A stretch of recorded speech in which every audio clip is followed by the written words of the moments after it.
ზოგჯერ შეიძლება ერთი ოჯახის ისტორია იმდენად ტრაგიკული იყოს, რომ ადამიანებმა დაიწყონ დაუჯერებლის დაჯერება. რამდენიმე წლის წინ აუქციონზე გამოჩნდა ერთი უცნაური ნივთი. კარტიეს ვინტაჟური მაჯის საათი.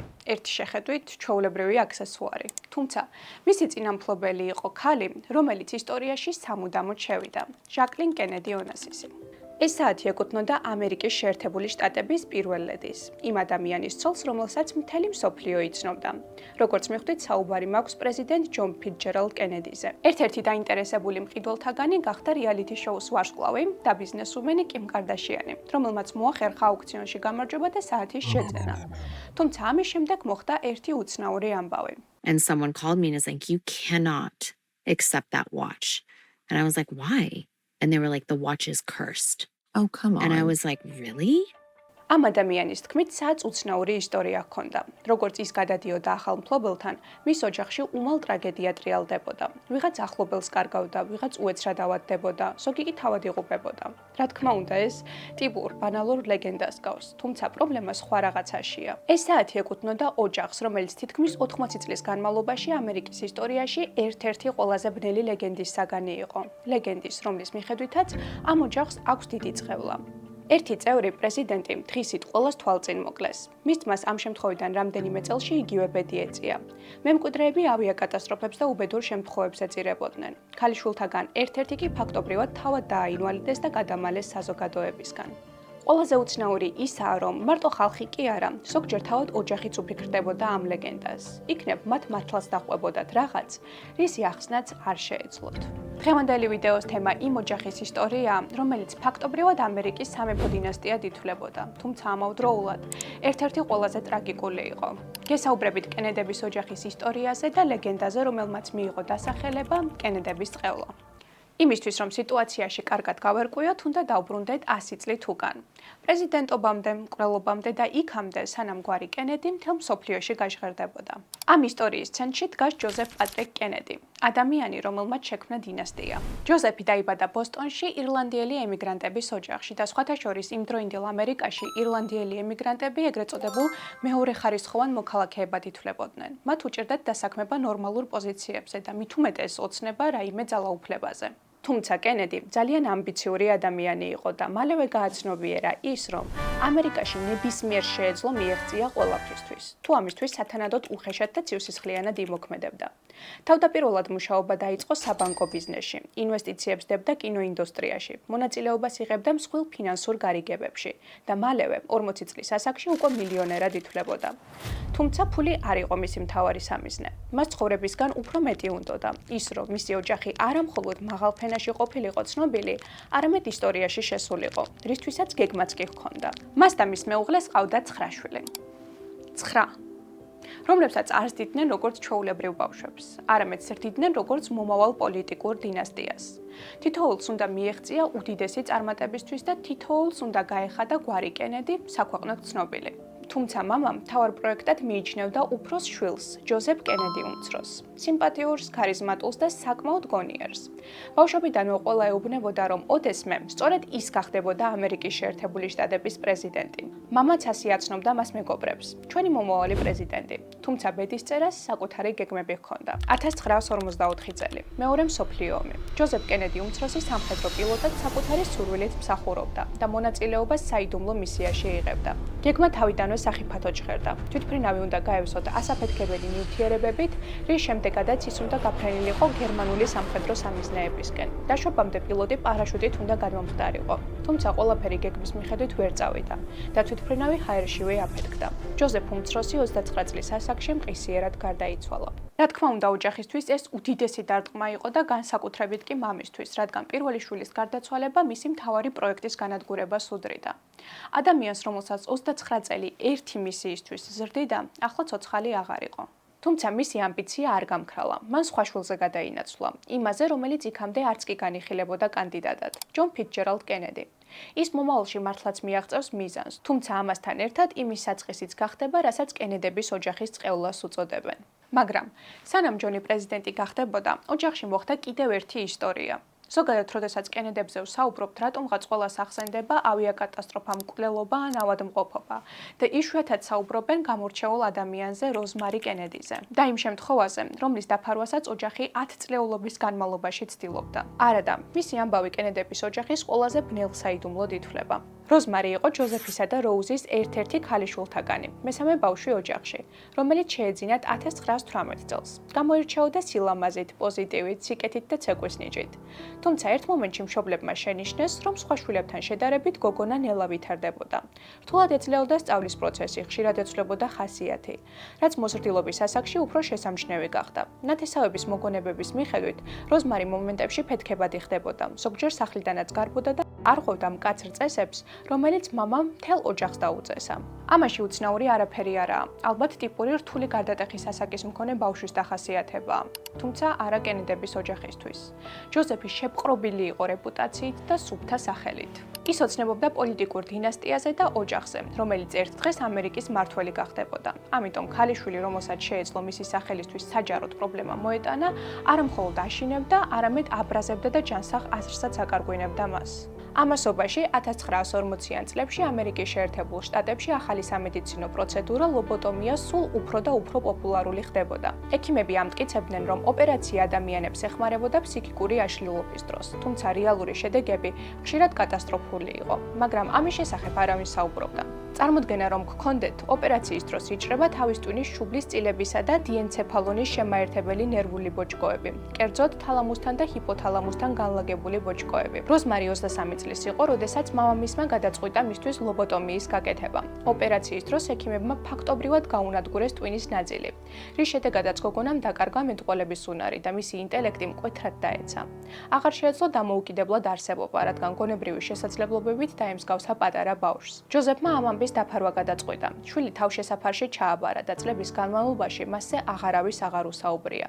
ნათესავებმაც კი არ იცოდნენ, სად იმყოფებოდა გოგონა. სხვათა შორის როზმარიმ დიდხანს იცოცხლა და 2005 წელს 86 წლის ასაკში გარდაიცვალა და როდესაც მის შესახებ ისტორია გასკდა, ხალხმა დაიწყო ფიქრი იმაზე, რომ სწორედ ჯოზეფის ამ ნაბიჯმა გამოიწვია ოჯახის წყევლა. მე-20 საუკუნის შუაში კენედების გვარი ამერიკულ პოლიტიკაში უკვე ცნობილი იყო, თუმცა ერთმა ადამიანმა ის ლეგენდად აქცია. ალბათ მიხვდებოდით, რომ საუბარი ჯონ კენედიზე მაქვს. ამერიკის მოსახლეობის უმეტესობისთვის ის იქცა ახალი ეპოქის სიმბოლოდ. ახალგაზრდა, ქარიზმატული, იდეალურად მოსაუბრე კაცი. როდესაც ის პოლიტიკურ სცენაზე გამოჩნდა, ამერიკელებმა პირველად დაინახეს პრეზიდენტი, რომელიც კინოვარსკვლავებით გამოიყურებოდა. მისი ოჯახიც იდეალურს გავდა. გვერდს უმშვენებდა ჟაკლინ კენედი, ელეგანტური, განათლებული და რაც ყველაზე მეტად მოსწონდათ, გემოვნებიანად ჩაცმული ცოლი. ჟურნალისტები ამ ოჯახს ისე ფუთავდნენ, როგორც სამეფო ოჯახს. მათი ცხოვრება ზღაპარს გავდა, თეთრი სახლი კი სასახლეს. მომავალში კენედის პრეზიდენტობის პერიოდს კამელოტსაც დაარქმევენ, მეფე არტურის ლეგენდარული სამეფოს საპატივცემულოდ. თუმცა ძალაუფლებამდე გზა ჯონისთვის ნამდვილად არ იყო იავარდით მოფენილი. ძმის გარდაცვალების შემდეგ, როდესაც ფოკუსი მისკენ მიიმართა, ის საკუთარ პრობლემებს ებრძოდა და საერთოდ არ იყო მზად ამხელა პასუხისგებლობისთვის. ბევრმა არ იცის, რომ ცხოვრების უმეტესი პერიოდი ის მძიმე ტკივილისგან იტანჯებოდა. ჰქონდა ზურგის სერიოზული პრობლემები, ზოგჯერ მდგომარეობა ისე რთულდებოდა, რომ გადაადგილებაც აღარ შეეძლო. ექიმების ნაწილი ეუბნებოდა, რომ სიბერემდეც ვერ მიაღწევდა. ამის მიუხედავად ის ვალდებული იყო გაეგრძელებინა პოლიტიკური გზის გაკვლევა. გახდა კონგრესმენი, შემდეგ კი სენატორი და 1960 წელს 53 წლის ასაკში გადაწყვიტა გაეკეთებინა ის, რაც შეუძლებლად ითვლებოდა. გამხდარიყო ამერიკის შეერთებული შტატების პრეზიდენტობის კანდიდატი. მისი მთავარი კონკურენტი რიჩარდ ნიქსონი იყო.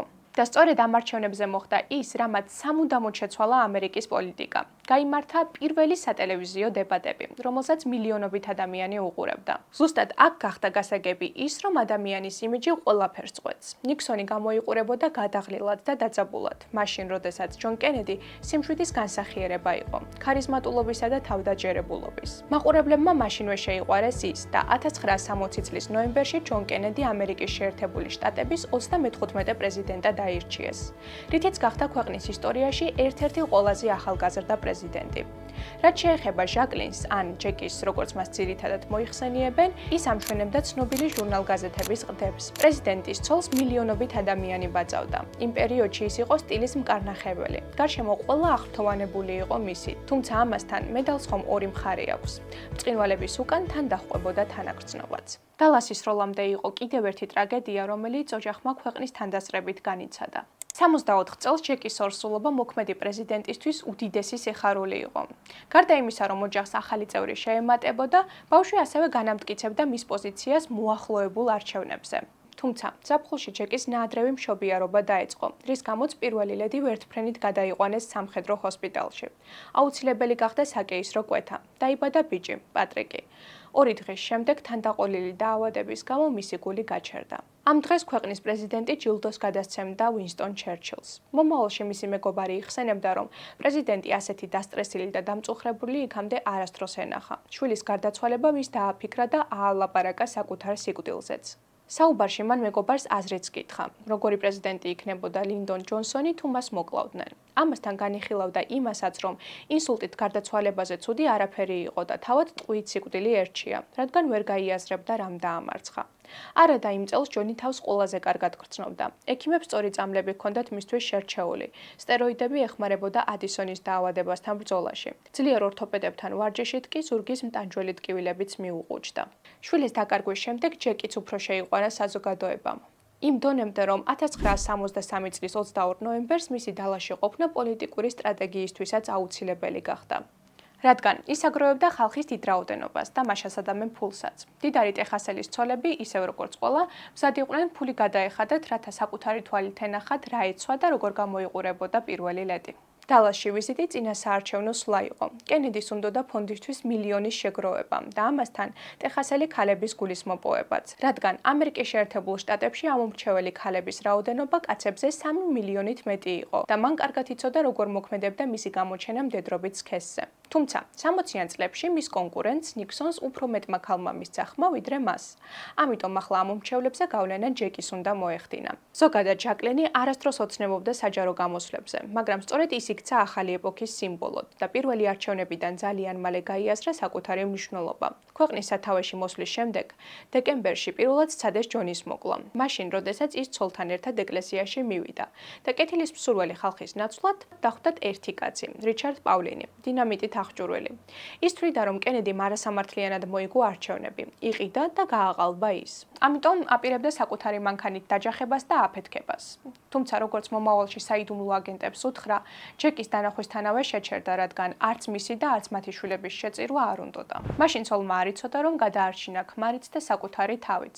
არც ის იცოდა, რომ მათ გარშემო ძალიან ბევრი ავის მსურველი ჰყავდათ და დიდი რაოდენობით დაცვა მხოლოდ დაცულობის ილუზიას ქმნიდა. ის არ იყო მზად ამ ხელა საფრთხეში ცხოვრებისთვის. ჯეკი იყო ლამაზი, მომხიბლელი და ემოციურად ცივი, თუმცა თვითშეფასება საკმაოდ დაბალი ჰქონდა. გაიზარდა ოჯახში, რომელშიც არავინ იყო ბედნიერი. მშობლები განქორწინდნენ. დედამ მიატოვა ქუჩის ბროკერი ქმარი ჯონ ბუვიე და წავიდა სხვა კაცთან, მილიონერთან. ბუვიემ თავად გაზარდა შვილები, ჟაკლინი და მისი უმცროსი და ლი. გოგონებს დედამ თავიდანვე ჩაუნერგა ის აზრი, რომ ქორწინებაში მთავარი იყო ფული და სტატუსი. ამიტომ ჯეკის შემთხვევით არ აურჩევია კენედი, რომელიც ქალების წრეში ყოველთვის უდიდესი ყურადღების ცენტრში იყო და გოგონასაც ის მოსწონდა, რომ ამის მიუხედავად ყურადღება სწორედ მასზე შეაჩერა. ჟაკლინი ჭკვიანი იყო და ზუსტად იცოდა, როგორ უნდა დაეინტერესებინა ჯონი, რომელიც გამუდმებით აკვირდებოდა მას. როგორც ნაცნობები ამბობდნენ, ორივე მსახიობი იყო და სიამოვნებით უყურებდნენ იმ სპექტაკლს, რომელსაც თამაშობდნენ ერთმანეთისთვის. თუმცა ცხოვრება იდეალური ნამდვილად არ ჰქონდათ. 1956 წელს იყო პირველი მშობიარობა. ბავშვი არ დაბადებულა ცოცხალი, რამაც თითქმის დაანგრია ქორწინება, რადგან ჯონი არ იმყოფებოდა ასეთ მნიშვნელოვან დროს ცოლის გვერდში. ამას მოჰყვა სამჯერ მუცლის მოშლა. ჯეკი იტანჯებოდა მწვავე დეპრესიისგან, შაკიკისგან, მაგრამ ეს ვიწრო წრის გარდა არავინ იცოდა. არადა, ქორწინებით ეგონა, რომ მიაღწია ყველაფერს, რაზეც ოცნებობდა. სიმდიდრესაც და სტატუსსაც. თავდაპირველად თვალებსაც კი ხუჭავდა ქმრის ღალატზე. თუმცა მალევე ეს შეუძლებელი აღმოჩნდა, რადგან ქმარი არ მალავდა და მისი თანდასწრებითაც აგრძელებდა კონტაქტს სხვა ქალებთან. მომავალში ის აზრიც გაჩნდა, რომ თუ კენედის არ მოკლავდნენ და ის გაიმარჯვებდა არჩევნებში, განქორწინება გარდაუვალი იქნებოდა და ეს განქორწინება იქნებოდა პირველი თეთრი სახლის ისტორიის მანძილზე. თუმცა რამდენად განვითარდებოდა სცენარი ასე, ვეღარასდროს ვეღარ გავიგებთ. მიუბრუნდეთ ისევ მთავარ დღეს, 1963 წლის 22 ნოემბერს. პრეზიდენტი ცოლთან ერთად გადაადგილდებოდა ღია ავტომობილით. ადამიანები გზის გასწვრივ იდგნენ. ყველა უღიმოდა წყვილს, ყველას უნდოდა ოდნავ მაინც მოეკრა თვალი მათთვის. არავინ ეჭვობდა იმას, რომ რამდენიმე წუთში მოხდებოდა მოვლენა, რომელიც მთელ მსოფლიოს შეაშფოთებდა. მაშინ, როდესაც ავტოკოლონა მოედანს გადიოდა, დილეი პლაზასთან გაისმა სროლის ხმა. პირველი სროლის შემდეგ პრეზიდენტი დაიჭრა, მეორე კი სასიკვდილო აღმოჩნდა. ამერიკის შეერთებული შტატების პრეზიდენტი დღის შუქზე ათასობით ადამიანის თანდასწრებით მოკლეს. მომავალში მკვლელობის ბრალდებით დააკავეს ლი ჰარვი ოსვალდი. თუმცა, იმდენი კითხვის ნიშანი არსებობდა და არსებობს, რომ რა მოხდა რეალურად იმ დღეს დღემდე სადავო საკითხია. იმ დღეს ამერიკა ფაქტობრივად გაჩერდა. ადამიანები ქუჩაში ტიროდნენ, ტელეკომპანიები 24 საათის განმავლობაში გადასცემდნენ სიახლეებს. მილიონობით ადამიანი მთელი მსოფლიოს მასშტაბით ვერ იჯერებდა მომხდარ ტრაგედიას. ჯონ კენედის გარდაცვალებიდან 2 საათში ქვეყნის პრეზიდენტად აირჩიეს ვიცე-პრეზიდენტი ლინდონ ჯონსონი. რის შემდეგაც პირველი, რაც მან გააკეთა, ის იყო, რომ წერილი დაუწერა გარდაცვლილი შვილებს. თქვენ ყოველთვის უნდა იამაყოთ მამა თქვენით. 2 დღეში, როდესაც ჯეკის პირადი ნივთები გაქონდა თეთრი სახლიდან, მან ახალ პირველ ლედის უთხრა: არ შეგეშინდეთ აქაურობის, ჩემმა ყველაზე ბედნიერმა წლებმა აქ ჩაიარა. თქვენც ბედნიერები იქნებით. ამ დღის შემდეგ მას იქ ფეხი აღარ შეუდგავს, მიუხედავად არაერთი მიწვევისა. ლინდონს მისი ელჩად-დანიშვნაც უნდოდა მექსიკაში, რაზეც ჯეკიმ ასევე უარი განაცხადა. ოჯახის წყევლა ამით არ დასრულებულა, ისევე როგორც პოლიტიკური ასპარეზი. ჯონის სიკვდილიდან 5 წელში, 1968 წელს ქვეყანა ვიეტნამის ომის გამო გაიყო. ქუჩებში პროტესტები იმართებოდა. საზოგადოება უკმაყოფილო იყო. ისინი ეძებდნენ ლიდერს, რომელიც შეძლებდა ამერიკის შეერთებული შტატების გაერთიანებას. მილიონობით ადამიანისთვის ასეთი ფიგურა რობერტ კენედი გახდა, ყოფილი პრეზიდენტის ძმა. არადა 1963 წლის ტრაგედიის შემდეგ მსოფლიოს ეგონა, რომ კენედების ოჯახმა საბოლოოდ გაიხურა კარი და იზოლირდა პოლიტიკური ცხოვრებისგან. თუმცა რობერტმა სრულიად სხვაგვარი გადაწყვეტილება მიიღო და დაიწყო საპრეზიდენტო კამპანია. მას და ჯონს განსაკუთრებულად ახლო ურთიერთობა ჰქონდათ, რის გამოც გადაწყვიტა, რომ მისი პირადი ვალდებულება იყო ძმის დაწყებული გზის გაგრძელება. რაშიც ჯეკი დაიხმარა, რადგან კარგად იცოდა, რამდენს ნიშნავდა საზოგადოებისთვის მისი მხარდაჭერა. 1968 წლის 4 ივნისის ღამე. თენდებოდა 5 რიცხვი. ლოს-ანჯელესის ამბასადორის სასტუმროში ასობით ჟურნალისტი და კენედის მხარდამჭერი იყო შეკრებილი. ყველა გადამწყვეტი პრაიმერის შედეგებს ელოდებოდა. კალიფორნიის არჩევნებს. თუ კენედი აქ გაიმარჯვებდა, პრეზიდენტობის კანდიდატობის შანსი გაიზრდებოდა. შედეგები ეტაპობრივად იგზავნებოდა. დაძაბულობა მატულობდა და აი საბოლოოდ ცნობილი გახდა, რომ მან გამარჯვება მოიპოვა. დარბაზში ზეიმი დაიწყო. ვიღაც ტაშს უკრავდა, ვიღაც სიხარულისგან ტიროდა. რობერტ კენედი სცენაზე ავიდა და ღიმილით, იმედით სავსემ დაიწყო საუბარი მომავალზე. იმაზე, რომ ამერიკა კვლავ უნდა გამხდარიყო ის სახელმწიფო, რომელშიც ადამიანებს ერთმანეთის ჯეროდათ. ჩავიდა სცენიდან. გეგმის მიხედვით დარბაზი უნდა დაეტოვებინა მთავარი შესასვლელიდან. თუმცა ბოლო წუთებში თანამშრომლებმა გადაწყვიტეს მისი სასტუმროს სამზარეულოს გავლით გაყვანა. ეს უფრო უსაფრთხოდ ეჩვენებოდათ. კენედიმ გაიარა დარბაზი. ადამიანები ცდილობდნენ ხელის ჩამორთმევას. ის ყოველს უღიმოდა, ჩერდებოდა, ესაუბრებოდა სამზარეულოს პერსონალს და სწორედ ამ მომენტში ბრბოდან გამოვიდა კაცი, სახელად სირჰან სირჰანი, რომელმაც იარაღი დაუმიზნა რობერტს და დაიწყო სროლა. კენედი დაბლა დაეცა. ადამიანებმა ყვირილი დაიწყეს. გარშემო სრული ქაოსი იყო. ზოგი დაჭრილების დახმარებას ცდილობდა, ზოგი სროლის შეჩერებას. კენედიმ მძიმედ დაიჭრა. მის გვერდით ახალგაზრდა მიმტანი ახოჩდა, რომელიც თავს უჭერდა და ცდილობდა მასთან საუბარს. ეს გახდება მომავალში ტრაგედიის ყველაზე ცნობილი კადრიც. რობერტი დაუყოვნებლივ გადაიყვანეს საავადმყოფოში, სადაც რამდენიმე საათიანი ურთულესი ოპერაცია ჩაუტარდა, თუმცა მისი გადარჩენა ვერ მოხერხდა. 42 წლის ასაკში რობერტ კენედი გარდაიცვალა. ამერიკა კვლავ გლოვამ მოიცვა. რაც შეეხება მსროლელს, ის მალევე დააკავეს, თუმცა მაშინვე გამოიკვეთა არაერთი უცნაური გარემოება. თვითმხილველები ამტკიცებდნენ, რომ გასროლა იმაზე მეტჯერ მოხდა, ვიდრე ამას ერთი იარაღი შეძლებდა. თანაც სროლის ხმა სხვადასხვა მხრიდან ისმოდა. ამ მკვლელობის ირგვლივ ბევრი თეორია არსებობს და დღემდე სადავო საკითხია, იყო თუ არა სირჰანი ერთადერთი მკვლელი. ქმრის გარდაცვალების შემდეგ ჯეკის მიმართ ინტერესი კიდევ უფრო გაიზარდა. მის ყველა ნაბიჯს აქვეყნებდნენ ჟურნალ-გაზეთების პირველ გვერდებზე. მოულოდნელად ტრაგედიიდან რამდენიმე წელში 1968 წელს ის ცოლად გაჰყვა ბერძენ მილიარდერს არისტოტელ ონასის, რამაც დიდი რეზონანსი გამოიწვია ამერიკაში. მოსახლეობის ნაწილი ვერ პატიობდა ამ გადაწყვეტილებას. თუმცა, როგორც ოჯახის ახლობლები ამბობდნენ, ჯეკის ამ ქორწინებით უნდოდა უსაფრთხოების მოპოვება, როგორც საკუთარი თავისთვის, ასევე შვილებისთვის. პირველი მეუღლის გარდაცვალების შემდეგ ის მუდმივ შიშში იყო. ეგონა, რომ ტრაგედიები გაგრძელდებოდა და გაგრძელდებოდა მისი შვილების ხარჯზე. რეალურად ჯეკის და არისტოტელეს ურთიერთობა მალევე დასრულდა. ისინი სხვადასხვა ადგილას ცხოვრობდნენ. ქორწინება მხოლოდ საბუთებზე იყო დარჩენილი. ამასთან მისი მეორე ქმარიც მალევე გარდაიცვალა და ჯეკი ისევ მარტო დარჩა. მან მუშაობა დაიწყო რედაქტორად Double Day-ში. ქალი, რომელიც ოდესღაც თეთრ სახლში ცხოვრობდა, სრულფუფუნებაში და პატივში, ახლა დადიოდა ჩვეულებრივ სამსახურში. თანამშრომლები იხსენებდნენ, რომ ის ყოველთვის უაღრესად თავმდაბალი და მორიდებული იყო.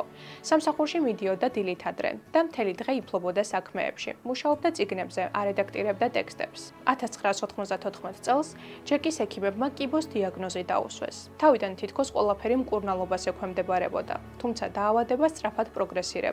1994 წლის 19 მაისს 64 წლის ასაკში ჯეკი კენედი გარდაიცვალა. მას დარჩა ორი შვილი, კეროლინ კენედი და ჯონ კენედი უმცროსი. ის მილიონობით ამერიკელის თვალწინ იზრდებოდა, რადგან მუდმივად ჩანდა კამერების ობიექტივში.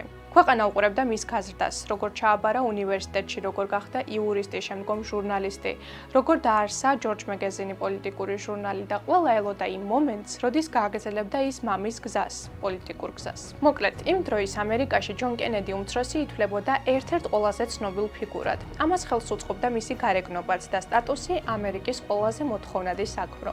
სხვათა შორის, ახლა მასზე გამოვიდა ძალიან კარგი სერიალი Love Story და თუ დაგაინტერესებთ, აუცილებლად უყურეთ. 1996 წელს მას ცოლად მოჰყავს პუბლიცისტი და PR მენეჯერი კეროლინ ბესეტი. მათი ქორწილი გასაიდუმლოებული იყო, თუმცა ამან ხელი ვერ შეუშალა იმას, რომ გამხდარიყვნენ ყველაზე განხილვადი წყვილი. 1999 წლის 16 ივლისს ჯონ კენედი თავად მართავდა თვითმფრინავს. მიფრინავდა ნიუ-ჯერსიდან კუნძულ მართას ვაინიარდისკენ. ბორტზე იმყოფებოდა მისი ცოლი და ცოლის დაც. იმ საღამოს ცუდი ამინდი იყო, ღამე კი ბნელი, ოკეანის თავზე ხილვადობა ძალიან ცუდი იყო. ფრენისას თვითმფრინავი რადარებიდან გაქრა.